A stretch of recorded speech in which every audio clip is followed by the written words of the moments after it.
The movie starts with Mikhail Voronenko, a mathematician, physicist and ecologist. He went outside the house to say goodbye to his wife, Nastia. He bikes his way going to school. They live in an isolated place in Ukraine's Donbas region, a 2-hectare land. Mikhail lives as a pacifist, meaning he does not want violence. They live in a peaceful lifestyle in a house. There is no electricity because it is eco-friendly. Mikhail arrives in the school with his bike. Inside the school he saw in the news that Russian special forces killed protesters in Kyiv, Ukraine's capital city. In the news it also shows that Ukraine president escapes to Russia as Russia is going to invade Ukraine.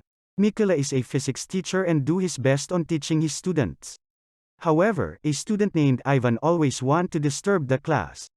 He is bullying the teacher, Mikhail. After the class Ivan go to the teacher and tell him to go out because he does not belong to their town. On the next regular day, while Mikhail is riding bike to work, he passed along armed men near on his house. He did not think about them and just go along and bike to work. When he arrived at school, he notices that the school is empty and he is alone there. He checks the TV and saw that the Russian forces are attacking the nearby areas. He rushes and bikes his way going home. When he arrived, he can see from a distance that the soldiers are beating his wife. He ran to the rescue but another soldier hit him with a rifle. He begs to not hurt his wife because she is pregnant but they did not listen. One Russian fighter goes inside their home and consumes it. At the point when the two Russians are going to leave, Nastia gets a stone to fight back. She is then gunned down and bites the dust before Mikhail. Minutes after the fact, 2 Ukrainians, individuals from the Ukrainian State Army, assist Mikhail with digging a grave for his better half while he gets back to their consumed house. He can recover the wooden cross his better half made for him. Mikhail covers his significant other with a messed up heart and afterward chooses to go with the Ukrainians, questionable what he'll do straight away. He joins the Ukrainian State Army en route to their camp. The leader has no faith, feeling that he can be a government operative. He communicates his aim to go along with them and drive the Russians out of their country. He is then allowed an opportunity to prepare with to become a sniper but he has little knowledge on weapons and is struggling with the preparation. A lady tells him the best way to dismantle and collect a firearm. One night while doing some push-ups, Mikhail guarantees his official that he is not a pacifist anymore and wants to make revenge. He also wants to have a code name, Raven. He is reminded that codenames are earned in hard work. The militia are informed that there are insufficient sniper at the front line. However, only few people volunteer. Many did not show interest. Mikhail stands up and wants to be trained a sniper. The official reprimanded him because he couldn't. He is slow on dismantling weapon. Mikhail asks that he is allowed an opportunity to demonstrate that he would be able. He guarantees the official that he can complete it in 20 seconds. An AK-47 is laid on the table by the official. To the shock of everybody, Mikhail blindfolds himself and begins to dismantle the weapon. He then collects the parts back without a hitch. The time is only 18 seconds. Rather than chuckling, he acquires praise this time. Mikhail passed to prepare as an sniper. During preparing, Mikhail is shocked to get an alternate firearm from the other learners. He won't leave as he finds it stupid not to get a similar weapon. He requests to likewise get a SVD-63, a self-loader assigned marksman rifle, a similar rifle that his teammates get. But the warehouse officer shouts at him and they are not playing games. Mikhail has no other decision than to embrace the weak weapon.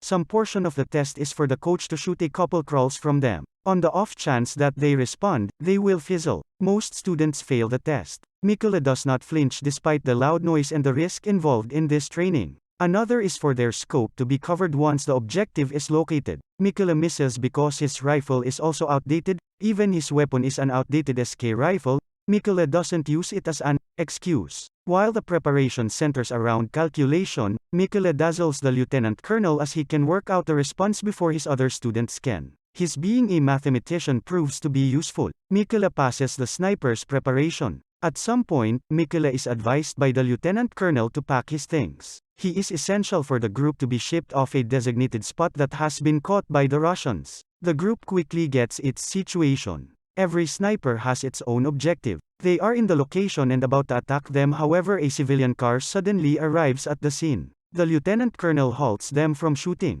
The couple in the vehicle ask to come out of the vehicle and present their travel papers. The person needs his visa back, however the Russian who took it won't hand it back to him. This outcomes in a disturbance. The young lady is slapped, and the person has chance with a weapon. The lieutenant colonel gives them the go sign to shoot. Every one of the Russians are then killed. The lieutenant colonel praises the group on their successful and effective mission. He's informed that they have a next mission.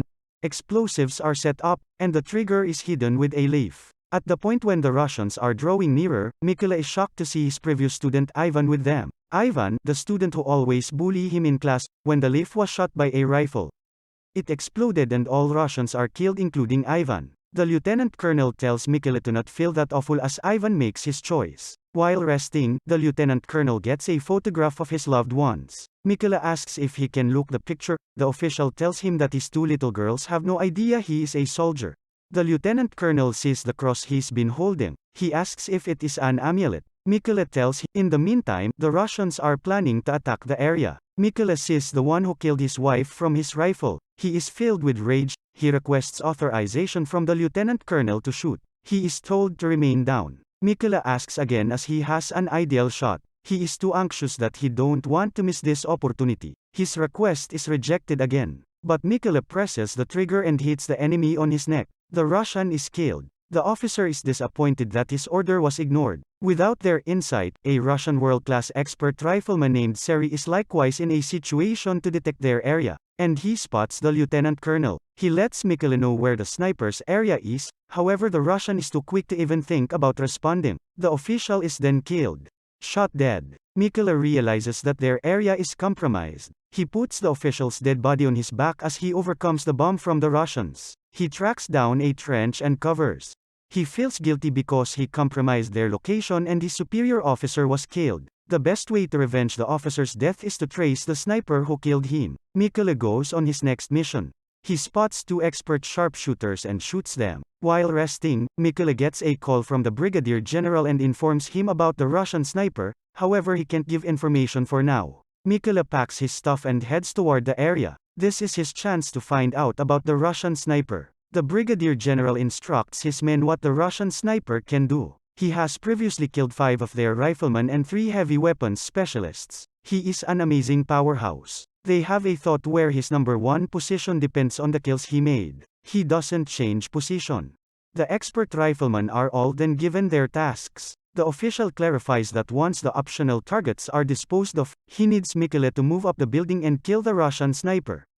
They are then deployed. All expert marksmen are in the location to assault. Mykola affirms that he is presently ready in the wake of slithering toward the objective region. He figures out how to creep up behind 2 Russians and promptly kills them both. One of the 2 was a similar individual who went to his place. Different riflemen lock their subjects and sit tight for the go sign. Seri sees that his team are not reporting back to him. He leaves his position to check what's happening outside. Seri actually takes a look at one of the expert marksmen outside. The sniper looks like he is still in position. He is astonished to figure out that the sniper has been shot dead. He requires a reinforcement. He is told to hang tight for 10 minutes for the group to show up. Seri returns to his position and focuses his eye back on his scope. He sees a wooden cross close to him. Before he can respond, Mykola then, at that point, jumps on his back and cuts him in the neck.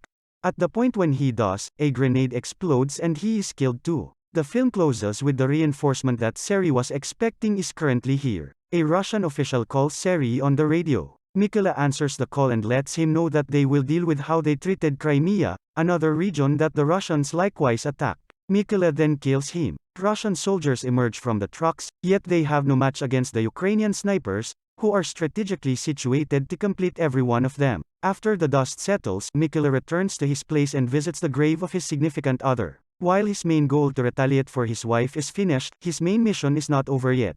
Thank you for watching and please subscribe to my channel.